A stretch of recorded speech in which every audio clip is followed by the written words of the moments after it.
घरोघरी मातीच्या चुली या मालिकेच्या आजच्या भागामध्ये आपल्याला बघायला मिळेल सौमित्र आणि ऋषिकेश सारंगला बेलवर सोडवून घरी घेऊन येतात. सारंग घरी आल्यानंतर सगळ्यांना खूप बरं वाटतं. सुमित्रा मग सारंगला विचारते, सारंग कसा आहेस तू, बरा आहेस ना, तुला पोलिसांनी जास्त त्रास नाही दिला ना? पण सारंग काहीच न बोलता तिथून जात असतो. त्यावेळेला सौमित्र मागून आवाज देतो, थांब सारंग.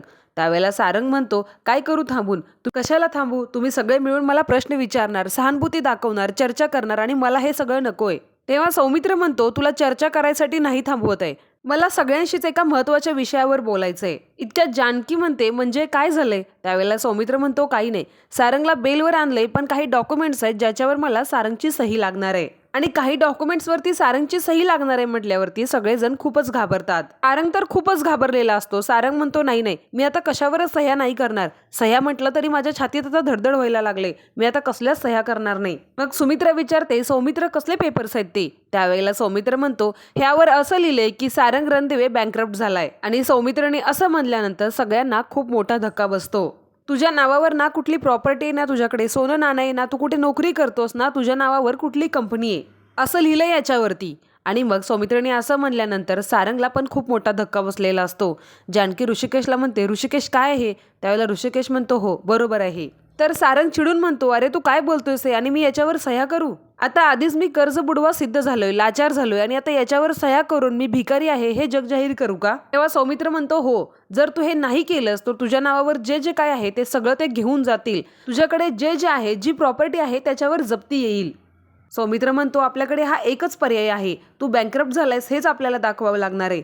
तेव्हा सारंग म्हणतो, पण माझ्याकडे थोडेफार पैसे आणि प्रॉपर्टी आहे, त्याचं मी काय करू? त्यावेळेला सौमित्र म्हणतो, तू ते आईच्या नावावर कर. इतक्यात जानकी म्हणते, हो सारंग भाऊजी, सौमित्र भाऊजी वकील आहेत, आपल्यापेक्षा कायद्याचं ज्ञान त्यांना जास्त आहे आणि घरातलं कोणीच तुम्हाला अडकवण्याचा प्रयत्न करणार नाही, उलट सगळे तुम्हाला वाचवण्याचाच प्रयत्न करतायत, ते सांगतायत तसं करा, तुम्ही सही करून टाका. त्यावेळेला सारंग चिडून म्हणतो, सही करून काय करू आणि उपाशी मरू?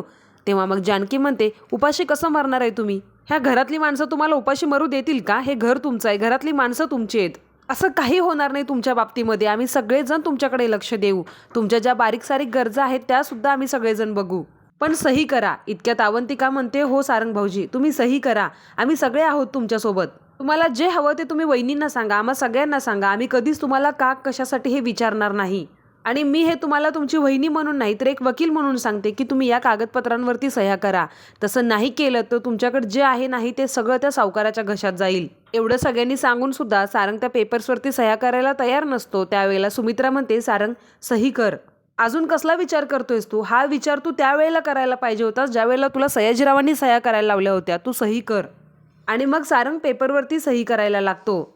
तर आजीला मात्र हे अजिबात पटलेलं नसतं. आजीला पण मोठा धक्का बसलेला असतो. आजी मनातच विचार करतात, ह्या सगळ्यांनी मिळून माझ्या लहान बाळाचे लचके तोडले, त्याच्याकडून प्रॉपर्टीच्या पेपरवर सही करून घेत आहेत आणि मला हे जाऊन गुंडीला सांगावंच लागेल, असं म्हणून आजी तिथून ऐश्वर्याला सांगायला जाते.